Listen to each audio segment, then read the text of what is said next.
The wind has a way of saying things here, a low language of breath and scrape, of cedar and stone, that settles into the ribs of a house and makes the whole structure seem like a sleeping animal. And when Elias first opened the cabin door that bitter first evening, the wind spoke in long, low tones that felt like memory more than weather, as if the land itself remembered the names of those who had passed this way and expected answers back. He had not come to Alaska to be heroic. He had not come to prove anything to anyone. He had come because the city had been too loud, because the steady press of other people's calendars and the tiny, bright electric demands of apartment life had left him hollow, and because old family letters mentioned a cousin who once walked the far bush and vanished into silence, and because a voice, his own, abrupt and tired, told him sometimes you need a place that will not let you hide from yourself. The cabin waited at a ridge of spruce, its logs silvered by seasons, its windows shaded like sleepy eyes, and Elias learned quickly the first rule of living alone in a land that does not care, which was to make small agreements with things that cannot be trusted. Stack extra wood, mend the latch, keep the stove stone cold until night, when you will build the fire slow so it keeps coals through the dark. He learned the second rule right after, which was to listen a lot, not with the ear only but with the body, because the bush will tell you dangers and small mercies by how the air sits on your shoulders. Days there are a short ceremony of light and breath. The sun drifts like a pale coin and sinks before you can count the hours, and you find yourself measuring time, not by clocks but by tasks. Melt snow, check lines, mend harnesses, sort bone-white meat into the cold, lean chest. Watch for the tracks the animals leave and read them like letters. He learned how to read the tracks, wide stag foot, small fox pads, the halting flare of scavenger birds, how the thin spacing of a hare differs from the rolled boots of a bear, and on the 8th morning after his arrival he found a track he did. Not like heavy and round and punched deep into the snow on the bank of the creek. He crouched, gloved fingers splayed, feeling the edge of that depression, and the cold seemed to reach through the glove. The print was a bear's, large but not yet melted, so recent it had the crisp lip a shape makes when the thing just leaves it. A sense of being watched ran under his skin, a living current, and he pocketed the glove he found half buried near the root wad, a cracked leather thing someone had lost ages ago, as if the bush had given him an odd offering. He told himself not to be fanciful. Losing things happens here. Wind steals hats, snow buries mittens, survival throws away the neat lines of cause and effect. But the feeling returned at night, when the wind rubbed at the window frames and the stove had settled. To a glow someone or something had been at the cabin soon after he arrived. Nights are long in the high winter. A slow-mo between breath and dawn, and there are sounds a person from warm places cannot truly learn unless they live in the hush.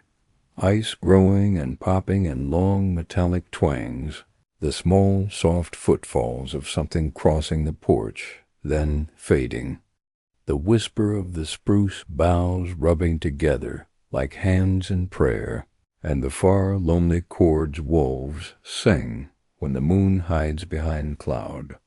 Elias sat by the stove in a chair whose cushion was more memory than fabric, and he would find his hands going into the pockets of his sweater to finger a small scrap of paper, a note from his sister saying call if you need anything, and he would not call because calling would feel like dragging an urban rope into an ancient wind. His food larder was methodic.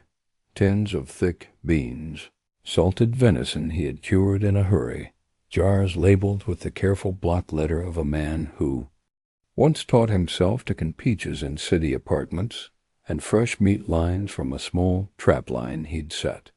He trapped not for trophy, but for steadiness of supply, and each morning he made note of the little changes. A chew mark on the bait, a new bend in a twig, the soft sheen of a fox trail that led away into the deeper dark. He learned the language. Of the stove, too, how it sighs when it needs more air, the slow hum a well-fed coil makes as it warms heavy iron, how to feed it so the heat takes the house without smoke, overrunning the rooms where you sleep. Each task was prayer, small repeated gestures that keep a fragile life banked against cold. On the 10th day a squall rolled in like a hand sweeping the sky. The world shrank to a breath between the logs, and snow fell hard enough to tilt the light from day to a dim gray that made every edge of the land go soft. He bolted the shutters, looped heavy rope over the latch, as if to tether the house to the future, and he sat with a cup heaped with melted snow, a brown bitter tea, and he read the journal his grandfather had left him, marginal notes in curling ink about the sea, and lines about listening to the land. The entries were without predence. Even God's sleep, wrote a calloused hand. Respect the silence. The words felt like a map for a man learning to be small enough to survive. When the knocking came, it was outside the normal calendar of storms. A steady triple beat that sounded like someone tapping a message in the long, empty night. 3 slow knocks, and then waiting. He stood abruptly, tea sloshed, the mug knocking the edge of the stove, and he took the rifle, because the bush has no manners, and the polite ritual of preparedness is necessary. He moved to the door like a man who knew his own shadow, and the dark that came with the bush, and when he pulled the latch and opened the heavy plank, the air hit him with a cold so immediate it felt like a memory of childhood winters, the porch crunchy under his boots, and there was nothing, no figure, no boot marks, only the unmarked snow with flakes still falling like ash. He could have closed the door and laughed at the fear, filed the knocks under the category of wind, some loose piece of root knocking the plank. He did close the door, bolted, but sleep did not come easy. Instead of rest, tonight grew a different texture, thin with something like waiting, and when you live in a waiting place you learn to mark it. Stove embers, the hush in the rafters, a distant hollow that had no business sounding like a voice. He found the glove the next morning, partially thawed and lodged in a snowdrift away from the porch, as if it had been set down deliberately, then lost again, the leather cracked, the lining stiff with frost. There was no human trail, which meant either a wind had carried it or something walked without the sound a human makes.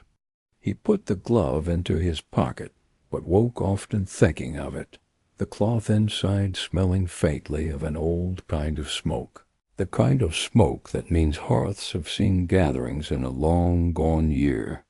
Days pass in the bush, and one learns that the mind will fill the gaps the land leaves, stories like sap drawn up in winter. He began to talk aloud sometimes, a stupid small ritual of protest. Hello, if anything is there, I am a tired city man who means no harm. The sound of his own voice startled him at first, but it also soothed. The human voice in the hush reclaims a part of reason. At length he met his first true test of patience. The trapline returned with a foot snare cut and parts shredded, evidence that something that knew the line had passed. and not been caught. He could not call it careless animal theft, the neat way the snares had been picked and threaded implied skill, patience, and an ease with the night that rankled his skin. He reset traps with different baits, heavy meat that would discourage scavengers, and somewhere in the blue evening the shriek of a distant coyote crossed the river. On a morning of brittle sunlight, he hiked to a ridge and watched the valley spread, a country of slate and white, and the light bent odd ways, plains of blue shadow splayed under the lower ridges. He saw something movement-like, a cluster of shapes that at first he thought were scatter of birch saplings, but when he focused they rearranged like persons turning, as if the land held secret thermals where other things stood and adjusted. The old feeling, that of being watched, tightened like wind on a face. He did not move quickly. Moving too quickly can make the bush blind you to what is polite to notice. He put his gloved hand to his lips and whistled a small, short note, a code he'd learned from old men who trapped and did not want strangers. The note echoed, then folded back, and for a long time nothing happened. When at last snow shifted like breath, he realized he had been speaking into patience, and that patience had answered with a faint scrape, like someone drawing a boot along. A rock. That night he sat by the stove and wrote in the notebook he always kept. Not a log, strictly, because logs are for the unromantic, entries that dryly say what happened, but rather something in between, a record for keeping his mind from wandering into superstitions. He wrote down the print he found, the glove, the knock, the way the stove hummed when the wind went past the eaves. He tried to set cause beside cause. The world there is honest in ways city living had never taught him. When you sleep under it, you are obliged to weigh what's true. He slept fitfully, not because of dread entirely, but because in a place like this the unknown wears patience like a cloak. Weeks went by and the lines between hazard and wonder blurred. The trick is to learn the difference, to preserve the one and not let it kill you.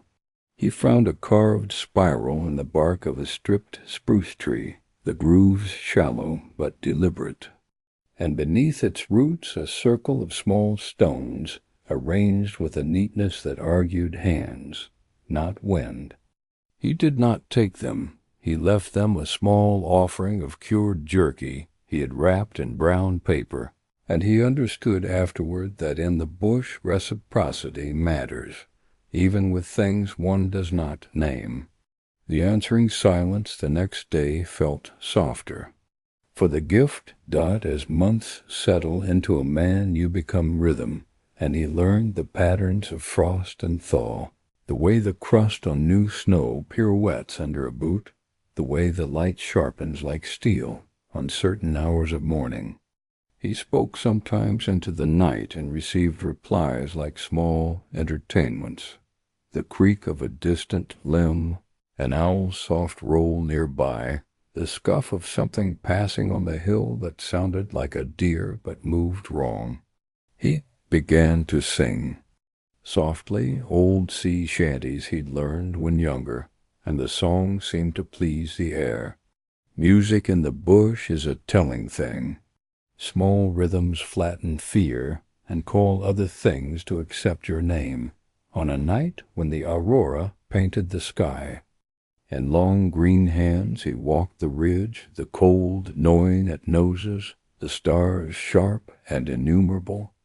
The sky danced and the light played on snow, turning it a glassy green at edges, and below in the valley a figure stood at the far edge of a clearing, pale and still, like a man who is lit from inside.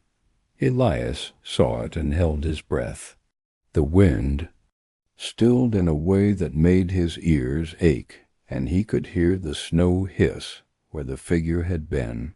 He raised his hand, and the figure inclined as if it recognized him, a nod of acknowledgment, and then it moved as if through water, leaving behind a trace of musk he could not name. He did not follow. To follow is to be uninvited into a pattern. He watched it disappear into the trees like a slow thought being. Retracted, the glove in his pocket, sometimes pressed his fingers as if someone else handled it. A little insistence, reminding him of the world's unasked questions. He began to leave little things, a boiled egg on a low flat rock, a scrap of old cloth tied around a branch, a carved bead at the foot of a particular juniper. These are small courtesies in the bush, yet they felt like bargains with the place that wanted attention. Each morning he found the eggs half-eaten, the cloth gone, the bead moved slightly, and it made him feel less alone, and not in the way loneliness is emptied, but in the way that reflects back a conversation. A hunter once told him, near a maple smoked, fire in a village 3 days' drive by snowshoe, that the bush remembers those who remember it. You give it back a story, the man said between puffs of tobacco, and it doesn't have to be so hungry. Elias took the line and repeated it like a charm, and found it worked sometimes, like a pocket stone that warms helpful hands. The town folk were cautious people, wrapped in the economy of their lives, but when he told them of the knocks and the glove and of seeing forms that bent like people, they nodded but also crossed themselves slightly. Notions like spirits and weather lived together here. On a morning when frost cracked like thin glass, he woke to the stew of his thoughts and the low, far-off cadence of thumping from beyond the creek. 3 slow beats that resolved into a rhythm he had come to associate with either bird or beast. But then, as the sound approached, the hairs rose along his arms, because the knock changed as it came closer. It became a call, not of wood, but of rib, a low voice that seemed to honor a measure. He stepped to the doorway and peered through the filigree of frozen breath, and saw a line of prints that did not match any gait he knew, digits and spirals, marks that looked like hands. They led to the porch, and the scuff of some small, soft pads ended at the threshold, as if the visitor had agreed to be still at the line where shelter began. Elias did not open the door.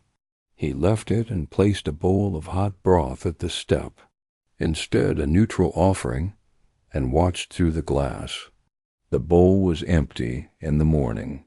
There were no fresh tracks aside from what he had made to place the bowl. He began to understand the bush's language better, not the invented tongues of superstition, but the clear, pragmatic etiquette of a place that eats neglect and rewards small attentions. Nights still had their sharpness, sometimes cruel, but his fear of being alone softened into an awareness that he was attended by a kind of watchfulness, not malice, not quite mischief, but an insistence on being seen. He had become polite returned once in late afternoon's thin light. He found the scrap of cloth caught in a low branch where he had looped a ribbon days before. Attached to it was a small carved disc, a simple work, a spiral like the one on the stripped spruce. He held it in his palm and felt a subtle warmth like a heartbeat beneath the wood. He tied it into his jacket as if a charm. The days continued then as small trances of tasks, and he learned to live with that beating rhythm of a house and land, and so it goes in the far places. You start with a reason to be there, and slowly settle into a life that is its own answer, where the knocks on the door are not always threats, but sometimes invitations to remember how to be small and generous in a world that can otherwise flatten both. It will surprise you which of your old assumptions are the important ones, and which of your small practices keep you lit. Alias's days took on the odd, unplanned grace of ritual, and winter remained stern, its teeth set, but the cabin was less of a prison and more a partner in living. On the morning a fox trotted past the porch looking sleek and curious. The glove he had found was finally gone, as if it had been taken back in the same slow, courteous way it had been offered, and Elias felt a peculiar lightness, a sense that a conversation had ended well. The glove's absence did not mean the end of wonder. Rather, it meant that the place had been satisfied for now. He stood at the door and watched the valley breathe under the thawing sun, and thought of the small kindnesses he would continue to offer, for in this place kindness and survival seem braided together like two ropes, and each has to be tended if the line is not to break. He had learned to be patient with the knock, to leave broth and a scrap of curry, to respond to the scrape of a boot by leaving a light. The bush was not a simple teacher, and sometimes it was cruel, but in its own way it offered a code, and he had learned to read it without making his mind into an oracle. By the time the season crept toward a thin spring and the days lengthened, he had a small ledger of events, and when he read the scrawled pages by the stove, he no longer felt the heavy city ache in his chest. The land had not finished with him, and he had not finished with it, but they had come to a kind of accord where the knocks were a language and the night had softened into a company he could stand within. Elias woke in the small gray hour with the stove coals still warm, the long lean of sleep leaving him like fog, and for a few slow breaths he sat with his hands pressed to his knees, feeling the bones of the cabin settle. Outside, the land had pulled itself into a kind of white silence that swallowed even the small, ordinary noises of a man making coffee. The kettle sang like a single note undone, and he listened because listening had become not just habit, but a way to know what belonged to the world and what did not. He dressed in layers, wool against wool, the small motions slow and careful, and stood at the window watching steam rise off a hollow where the creek ran hidden beneath ice, a thin line of darker motion cutting the pale plain. The glove was not there on the porch, nor did he find further traces of it along the walked way he had tramped. It was as if the land had taken back its gift during the night, and that thought made his chest unclench in a peculiar way, like someone returning an adopted thing home. He stoked the stove, and while the house warmed he studied his journal, the pages he had filled since arriving, making small notations of weather, of trap adjustments, of the time the sun tilted low, the way it makes a picture of a place in your head. He wrote the glove's disappearance down with the same practical hand he used for food rations, but the paper never quite swallowed the feeling. The bush leaves marks, yes, but it also carries stories in the seams of bark, and if one learns to read them, one learns that not all returns are chance. He would later tell himself he was being poetic, but poetry and survival had become twin habits. By mid-morning, the wind eased into a steady breath. Elias set out along the creek to check the snares he had reset. The tracks were still there, ragged along the edges, but between them the snow held other signs, small scrapes, like the drag of a sleeve, and the odd impression of something that had rested its flippers or palms in a circle and rotated, as if an animal had been puzzling with hands. He traced the prints for a ways, and they led not to the deep forest ridge, but toward a stand of older trees that opened into a shallow bowl where the land fell away. In the bowl the snow lay flat and unmarked, a pale plain rimmed with frozen reeds. He found a place where the crust had been broken, soft and dark beneath, and there the smell rose, faint iron and smoke, and the tart sweetness of old berries. A smell that said, people were here once. He knelt, careful, and brushed aside a thin skin of snow to find a shard of pottery, glazed in blue, its edges ground smooth with age. No modern thing.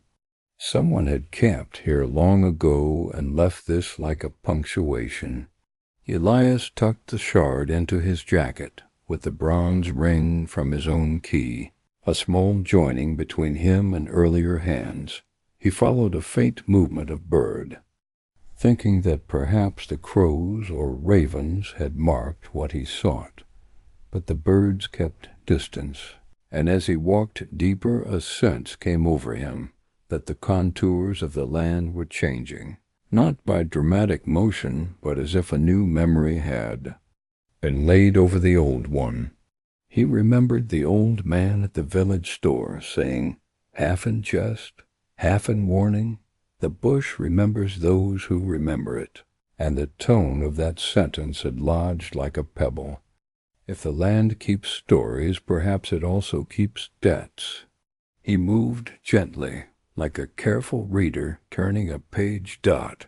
At noon the weather bent oddly, a thin sun through a sky that looked like paper, and he saw the first of the others, tracks crossing. Perpendicular, fresh, but small, more like children's steps than a grown person's stride. The prints threaded through fallen needles and under a half-toppled drift, and disappeared near a stand of young alders. Elias crouched and peered. There, at the trunk base, a strip of cloth was tied in a knot, frayed and wind-bleached, with tiny beads sewn onto its edge in a pattern he did not recognize.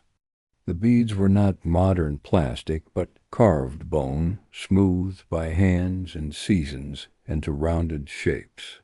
He set his rifle aside and, with gloved fingers, untied the scrap. There was a faint perfume, like cedar and a tear of tobacco. He placed the cloth in his jacket and felt oddly solemn, as if a small treaty had been offered and accepted. When he returned to the cabin, the afternoon had folded into a silence that felt like a tension, the house listening with its creaks and thin walls. He baked a small loaf from the last of his flour, a humble braiding of something that filled the room with a homely warm smell, and he left a slice on a plate near the door before kneeling to feed a small pile of carrots to a fox kit that had begun to visit the yard when the snow softened. The fox, a rust-colored blur, came with a nose that touched his palm, and he thought perhaps the bush was a network of courtesies. The glove returned, the bread offered, the bead left and found. These gestures are currency out here. When he sat later to write by lamplight, he found in the margins of his notebook a careful notation: "Leave some warmth for what returns." The ink had been pressed hard, as if he had intended the handwriting to last. The following night, the aurora spread thin fingers across the sky, and the world beneath seemed littered with green fire.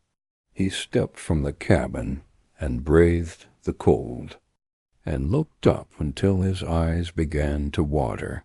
There is an old belief, he thought, that the aurora are the bones of the dead, or fish scales of gods, and though he had no religion of his own, in that light he felt the smallness of life in such a vast place.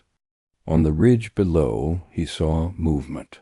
3 figures stood at the edge of the tree line where shadows pooled, and for a moment Elias thought they were hunters or travelers, but their posture held a hesitance that was almost reverent, like people watching a slow ceremony. When he called out, the figures did not step forward. Instead, one of them lifted a hand in a slow salute, as if recognizing a fragile neighbor. Then they turned and melted back into the woods. The way they left was quiet, respectful. Not men fleeing, but men stepping lightly through a conversation. The next morning he followed the line they had come on, and found narrow prints, bundles caught in snow, a length of rope frayed, and a small token, a carved bone button with, once again, that spiral motif. It seemed the spiral marker repeated itself like an accent across the land. He resolved to go to the coastal village the next day to ask if anyone could identify the carvings or the beads or this chain of small courtesies. The village was a long day's travel, but solitude had made him patient. He packed light, a canteen, jerky, his map, and the carved token wrapped in oilcloth. On his way to the thawing estuary, he met a woman at a stream, knee-deep in water, plucking something from beneath broken ice. She looked up at him, her hair a white braid under a knitted cap, and her eyes were like small bright river stones. "You're a fair ways in," she said, not asking, but stating a fact he already knew. Elias nodded. "Have you seen people on the ridge?" He showed her the spiral token. Her face soft. "Ah," she said, and for a moment he thought she might smile, but it turned tender and more serious. "They come from farther north, old ways, older than the trading posts. They mark the places that matter. They mean no harm if they are treated as kin." The word kin dropped into his mouth like a small inclusion, and he felt it expand the world, not in size but in relation. To be kin to a place is not to be its master, but one who pays attention. She wrapped a warm cloth around his hands and added, "Take some dried fish if you visit the headland. Leave it by the 3rd spruce and say the name of who you are. It is nicer that way." He did as she advised. At the headland, where the land thinned into ragged rock and the sea blurred into a cold plate of steely horizon, he left the dried fish and spoke his name aloud, clumsy and unpolished, but honest.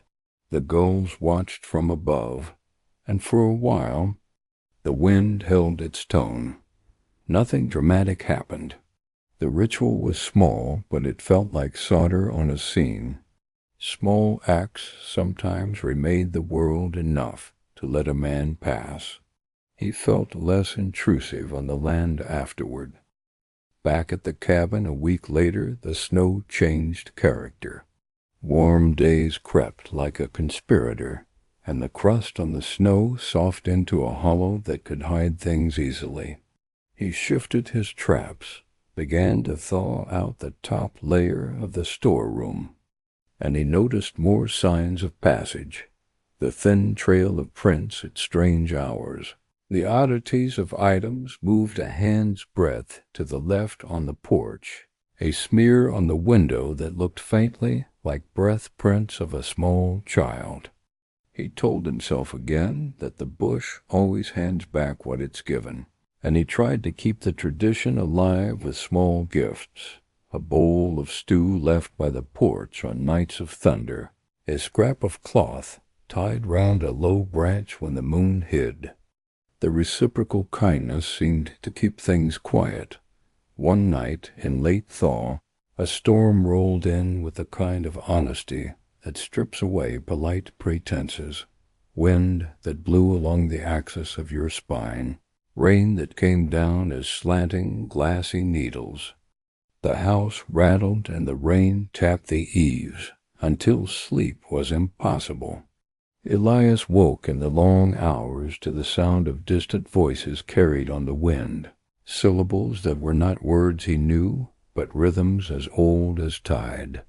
He swore at first that he would not let himself be the kind of man who believed in portents. Still he rose and wrapped himself and opened the door a crack just to listen. The voices were thin and far like whale song, and out of them came the sound of a bell, small and clear like the clink of a spoon, but somehow tuned to bone. The bell note settled in him as though in an instrument, and a name rose in his memory that would later trouble him, Miriam. A woman's laugh once told in a letter by his grandmother the same name, and he thought of old family histories folded like maps. He closed the door slowly, unwilling to look for explanation. Some things the bush leaves for men to read quietly dot as spring tipped its hat and the days lengthened. He noticed that the spiral markings on trees appeared more frequently and with more care, a careful scoring of bark, and sometimes they were in locations that made little sense, unless one knew which way the river had once run or where an old path once bent. The last winter did not simply depart. It left a trunk of memory, and the place hummed with that after music. One afternoon he found a small cairn by his trapline, new stones laid with intention, and on the highest stone a shell, impossible here, a sea-shell worn smooth as if by many tides. Someone had walked far to bring it. Elias sat and watched it. For a long time, the sun warm on his shoulders, a small and strange gift scribed with thought. He realized then that the place had deep patience, and little by little he felt the edges of his own life expand to include that patience. Then, on a day when the first frogs of thaw called in the low bogs, a figure came to the cabin, not of the pale moving kind he had seen on the ridge, but a woman with a pack and a gait that held a kind of severe kindness. She was from the coastal village, he later learned, called Anna, and she talked in small, steady sentences that contained much history. She told him the spiral markings were not threats, but names of thresholds. They mark doors the land keeps, she said. We leave offerings so those who watch will have something to read. Elias listened and offered his own small account, the glove, the knots, the bead. She sighed. This is old country, she said. Old country takes what is careless, but it also repays attention.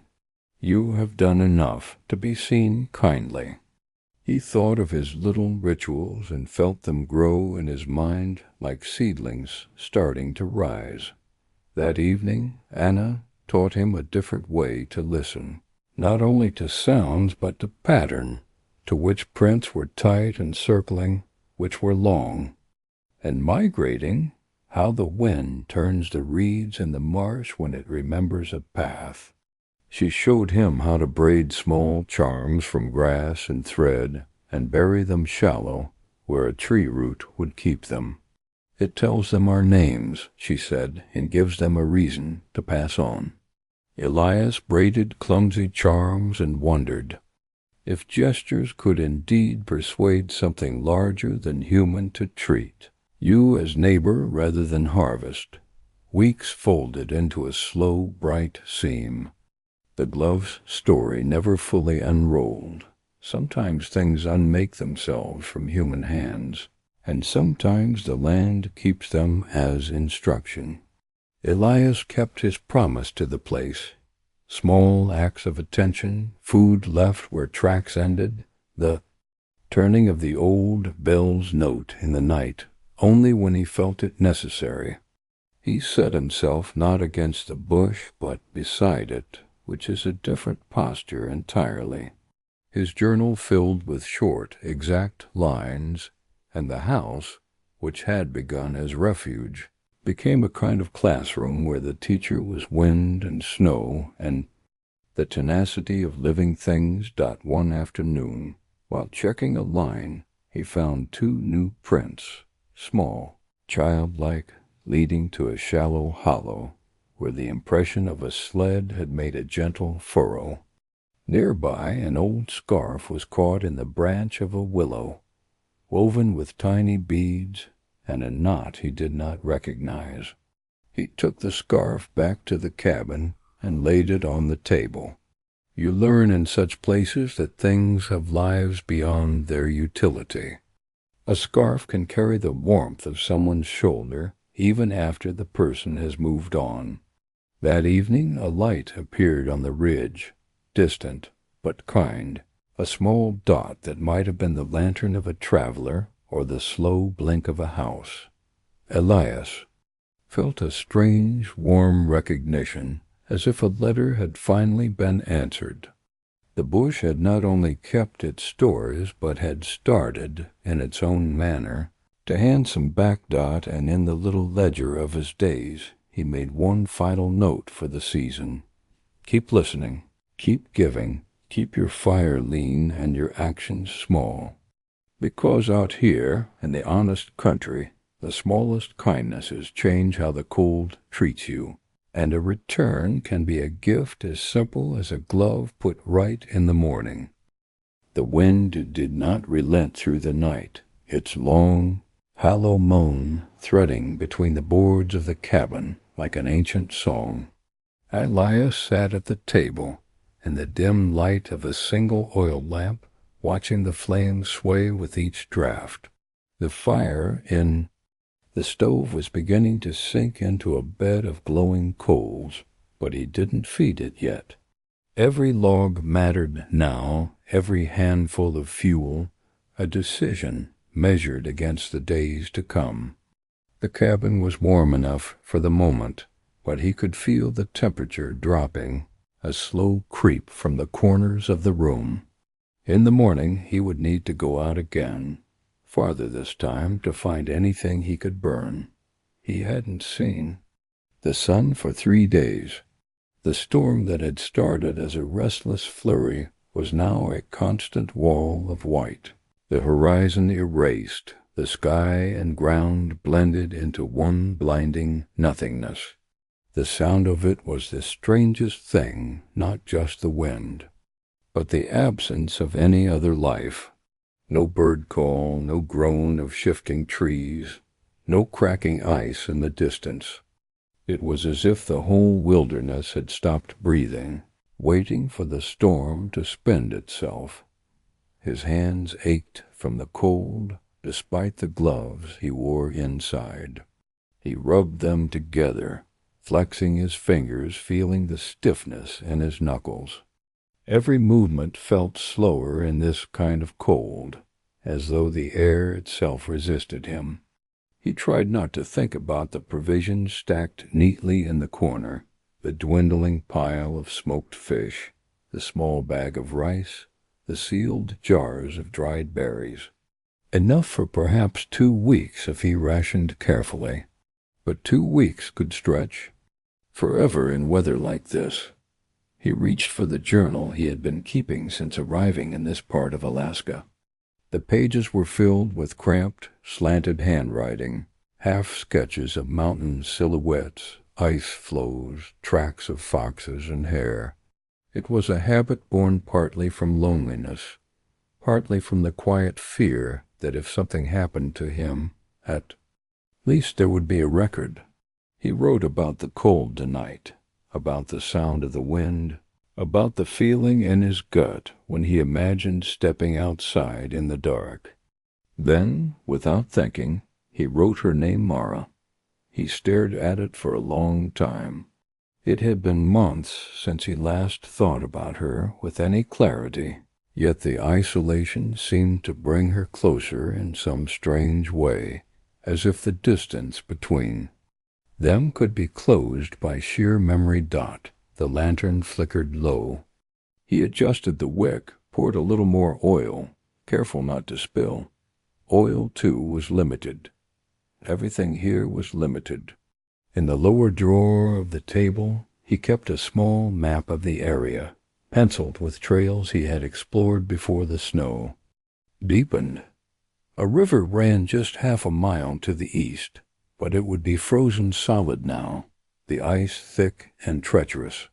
He knew that beneath it, fish would be moving sluggishly, but cutting through that much ice alone would be nearly impossible without exhausting himself. And exhaustion here wasn't just dangerous, it was fatal. A sudden thump against the cabin wall made him freeze. His hand went instinctively to the hunting knife on the table. The sound came again, softer this time, like something brushing past. He stood, moving slowly to the nearest window, but the frost on the glass was too thick to see through. Carefully, he scraped a small patch clear with the blade. Outside there was nothing but the blur of snowdot. It could have been the wind shifting. Something against the cabin, an old branch, a pile of snow breaking loose from the roof. Still, he stood there for a while, watching. In the strange half-light that the snowstorm created, shapes could seem to move at the edge of vision. Once, long ago, he'd heard stories from the locals about shadow forms in the winter storms, figures that wandered the white until they found the warmth of a home, and then they would knock. He'd laughed at the time, but alone in the cabin, with the sound still echoing in his ears, it didn't seem so funny. Finally, he stepped away, forcing himself to return to the table. His knife remained close at hand. The night stretched on. He dozed in the chair rather than risk sleeping deeply in the bed. His dreams were a blend of the storm's howl and the creak of the cabin, and somewhere in them Mara's voice calling faintly from outside. He woke with a start more than once, each time certain he'd heard footsteps in the snow. But when dawn came a faint, colorless glow beyond the storm, there was only silence. Elias forced himself into action, layering up until he felt half immobile. He strapped on the snowshoes and slung his pack over his shoulder. The door groaned as he pushed it open, the weight of the snow pressing against it from outside. Cold air surged in, cutting straight through the layers. The world outside was a vast, shifting white. Snow fell in thick, wind-driven sheets, erasing his tracks almost as soon as he made them. He kept his head down, moving east toward the frozen river. The distance felt longer than he remembered, his legs burning with effort. Twice he had to stop to catch his breath, the air sharp in his lungs. When he finally reached the river, the sight of it was both reassuring and disheartening. A wide, flat expanse of unbroken snow over ice, silent and still. He stamped down a small patch, set his pack down, and pulled out the hatchet. Each strike into the ice sent a jolt up his arms, the sound dull and muted in the storm. He worked slowly, methodically, chipping away layer by layer.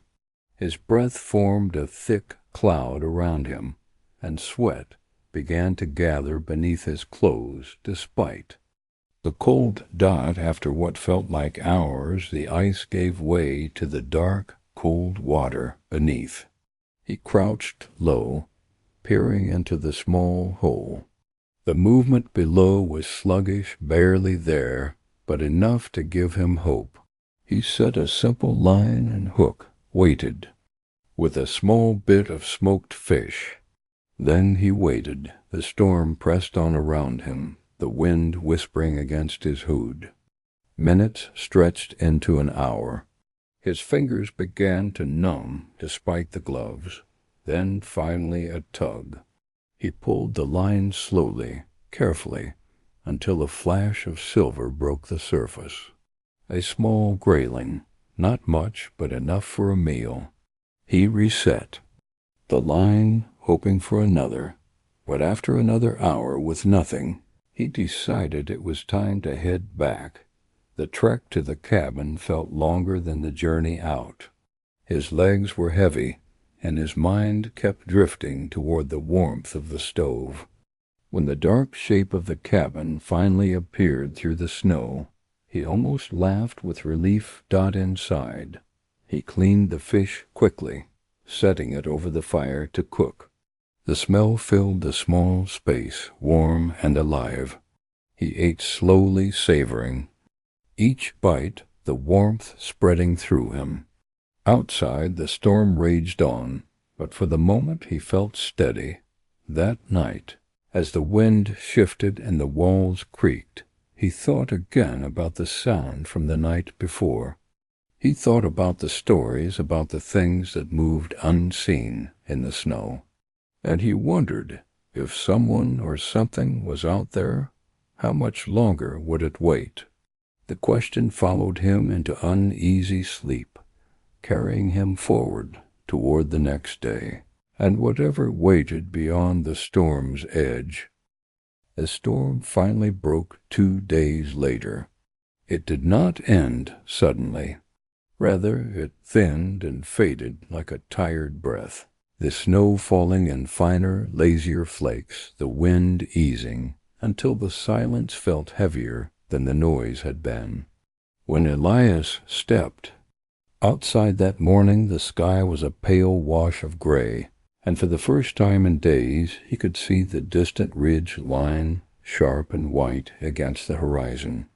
The drifts around the cabin had grown taller than his waist. The door nearly buried Dot. He stood there for a long moment, simply listening.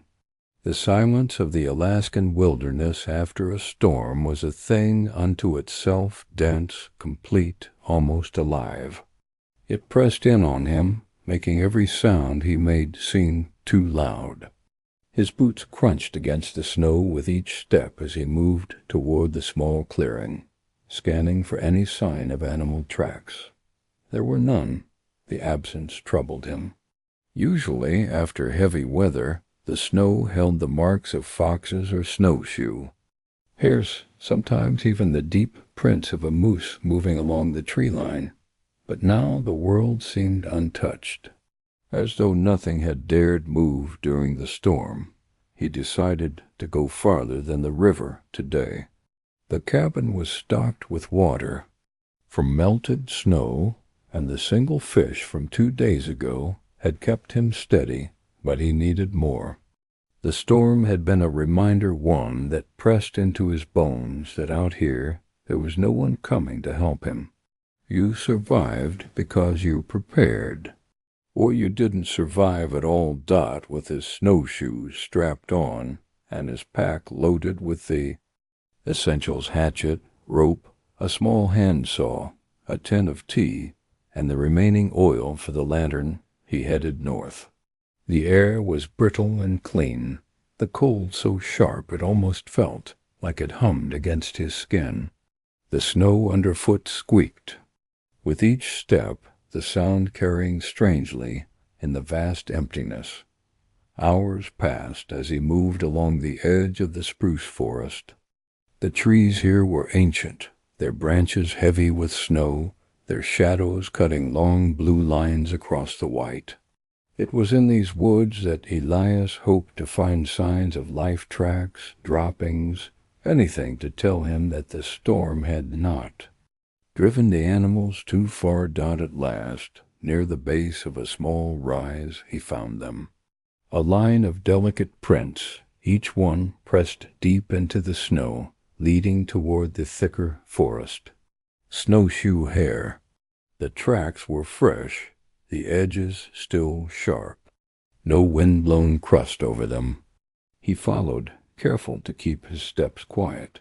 The forest closed in around him, muffling what little sound there was.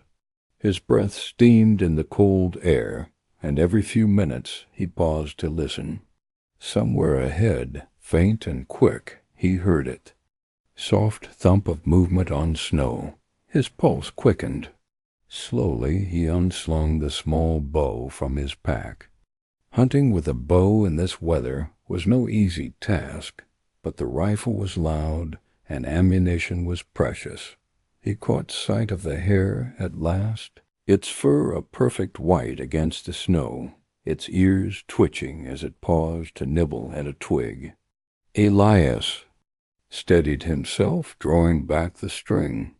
For a moment the world narrowed to the arc of the bow, the soft line of the target, the tension in his arm. Then he released Dot. The arrow flew true, striking clean. The hare kicked once, twice, then stilled.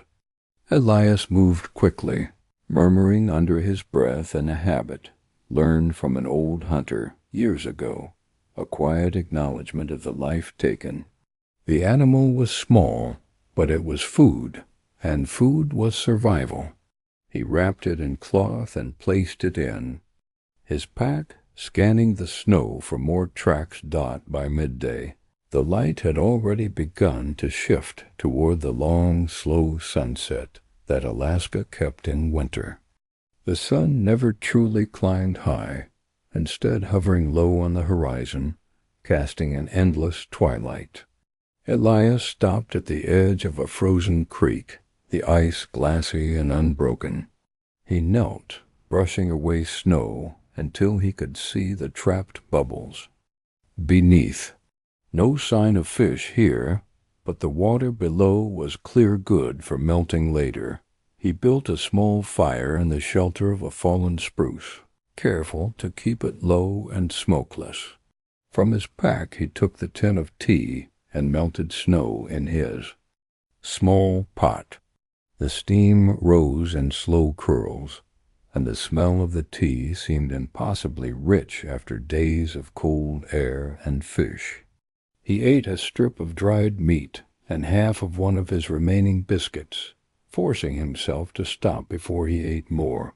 While he sat there, sipping the tea, he noticed something odd, a set of tracks crossing the far side of the creek. They were larger than hare tracks, and the pattern was unfamiliar at first. Broad pads, long claws, bare. But in the dead of winter, the thought unsettled him. Bears should have been deep in hibernation by now, their dens hidden beneath snow and ice. A wandering bear in this season could mean hunger or sickness. Both were dangerous. He finished his tea, doused the fire completely, and moved to inspect the tracks. They led away from the creek toward the deeper woods, the snow disturbed in uneven patches where the animal had lumbered through.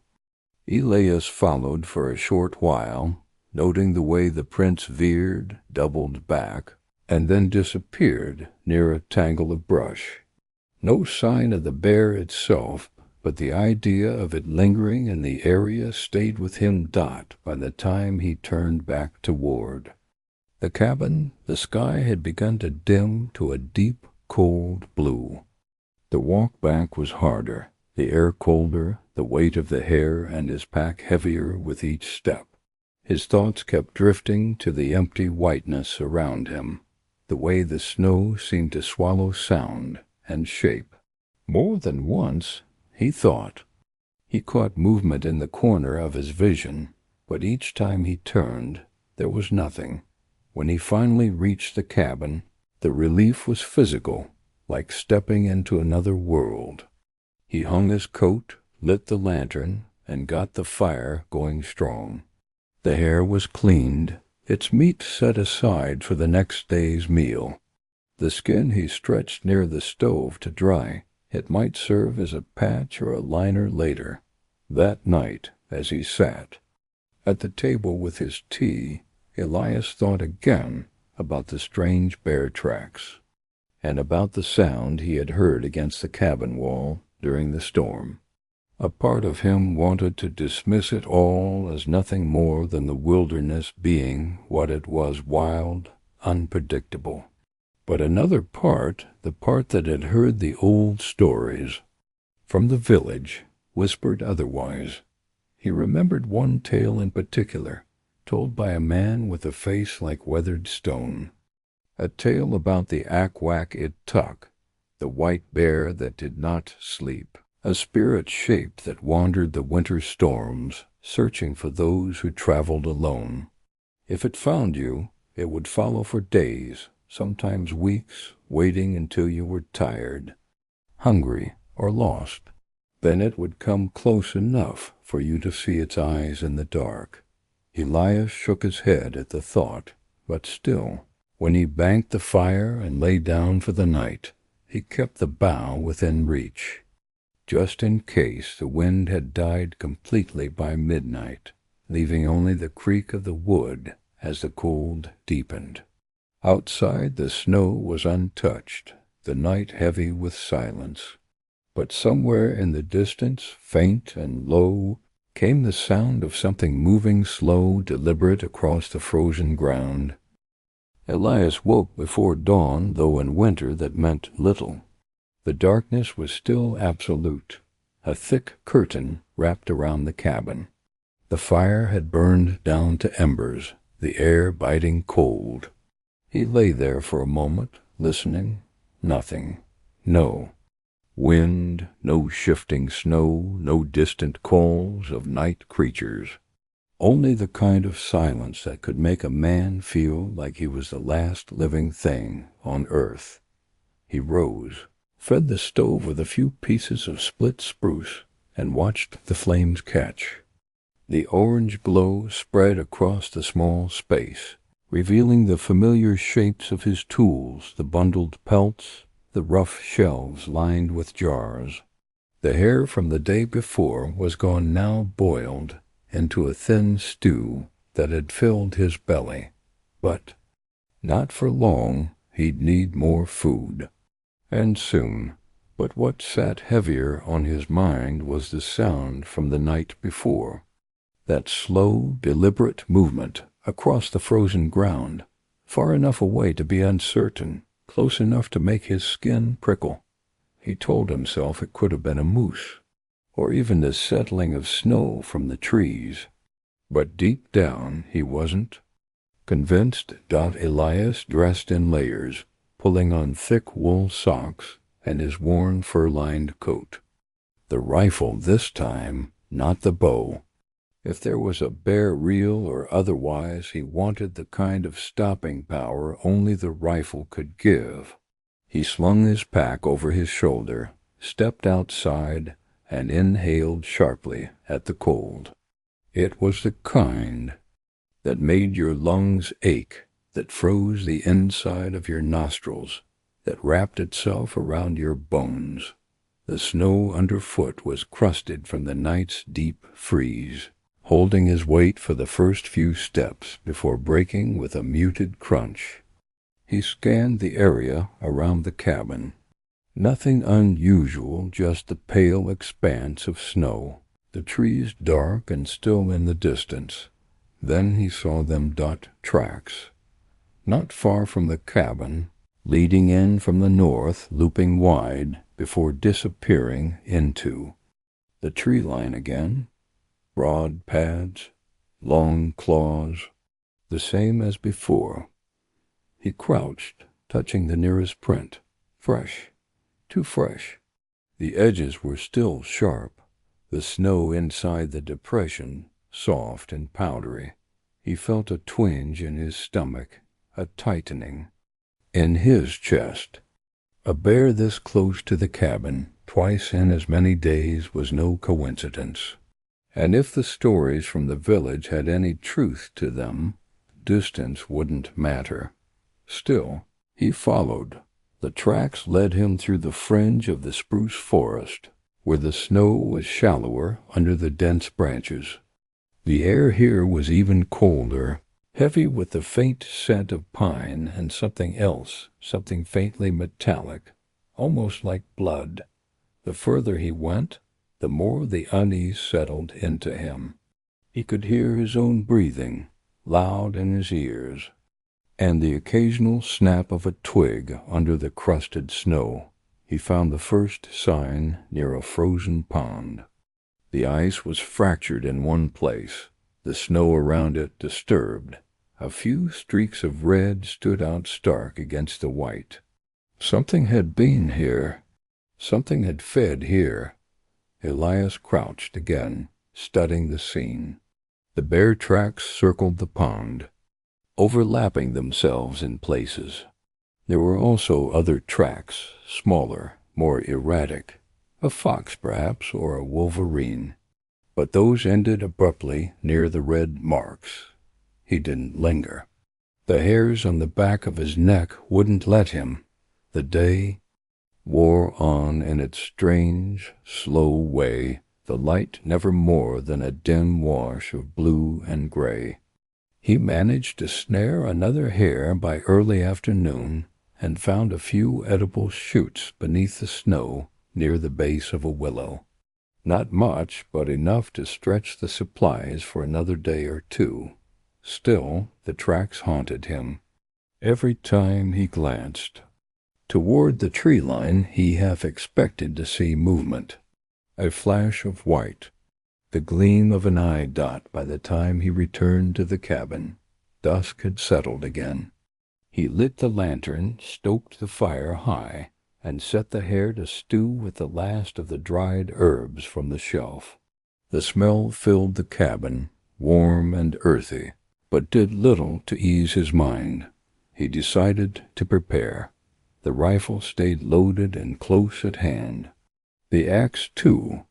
He even pulled a length of cord from his supplies and set up a crude tripwire across the approach from the north. Anything that might give him a warning. The stories said the Akwak-Ituk could move without sound, but stories had a way of growing in the telling. If it was just a bear, he'd hear it. The wind picked up again after nightfall, rattling the shutters and whistling faintly at the eaves. Elias sat at the table with his back to the wall, eyes on the window. Shadows shifted in the lamplight, the corners of the room flickering with each gust. He tried to eat, but every creak of the cabin made his grip tighten on the rifle dot it was. Past midnight when it happened, the tripwire snapped. The sound was sharp, a quick metallic twang swallowed almost instantly by the wind. Elias was on his feet before the echo faded, rifle raised, eyes fixed on the door. He waited, every muscle taut. A shadow passed the window dot slow, deliberate. He could hear the snow compressing under something heavy. Each step measured. It stopped, just beyond the door. The silence that followed was worse than the sound. He could almost feel it, standing there, listening dot, then dash, scrape. A slow drag of something along the wooden wall. It moved toward the corner, the sound fading. Then returning on the other side, Elias backed toward the stove. His mind split between two instincts: stay inside and wait it out, or throw the door open and face whatever it was. He chose neither. Instead, he moved to the narrow window by the table and peered out, careful not to let the lamplight touch his face. At first, he saw nothing, just the pale snow, the dark line of trees beyond. Then, at the edge of his vision, movement. It was massive, even hunched. It stood higher than any bear he'd ever seen. Its fur was white, but not the soft, clean white of snow. This was rough, matted with streaks of gray and brown. And the eyes, they caught the light in a way that made them seem to glow, pale and cold, like ice over deep water. It turned its head slowly, as if it knew he was there. Elias jerked back from the window, heart hammering so hard he could hear it in his ears. He stood there in the dark, rifle tight in his hands, listening as the heavy steps moved away, fading into the wind. He did not sleep that night, Dot. By morning, the tracks were gone, completely gone, as though the snow had erased them in the night. Alea searched the area, every drift and hollow, but found nothing, not a single print. That's when he knew whatever had visited wasn't just a bear, and whatever it wasn't done with him yet. Epilogue. The days that followed blurred into one another, as if the land itself was holding its breath. Snow fell steadily, muting the world into shades of white and gray, piling higher against the cabin walls until the windows looked out into nothing but a frozen wall. Elias kept the fire going constantly, rationed his food carefully, and moved through the cabin with the quiet tension of a man who expected to hear something outside at any moment. But there was nothing. No broken tripwire, no shadow across the window, not even a distant crack of ice or a wandering moose to remind him the wilderness was still alive. The silence was worse than any sound. It left too much space for his mind to fill.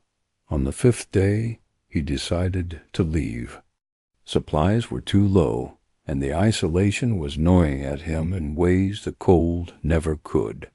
He packed carefully: dried meat, a tin of tea leaves, the rifle, spare rounds, flint, cord, the small axe, and a strip of cloth he'd kept wrapped around.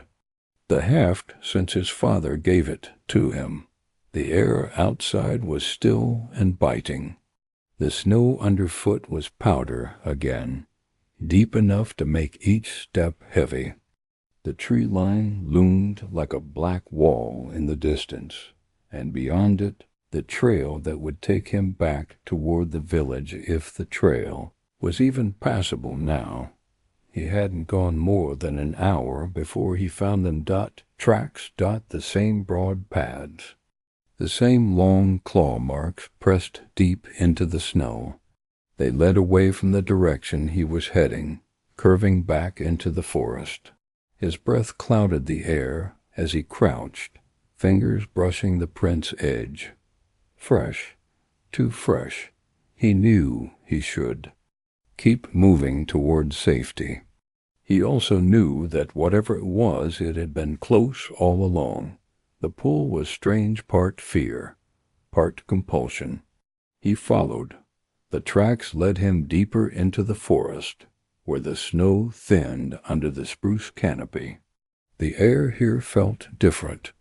He could hear faint cracking sounds in the distance, like ice shifting under weight, though there was no water nearby.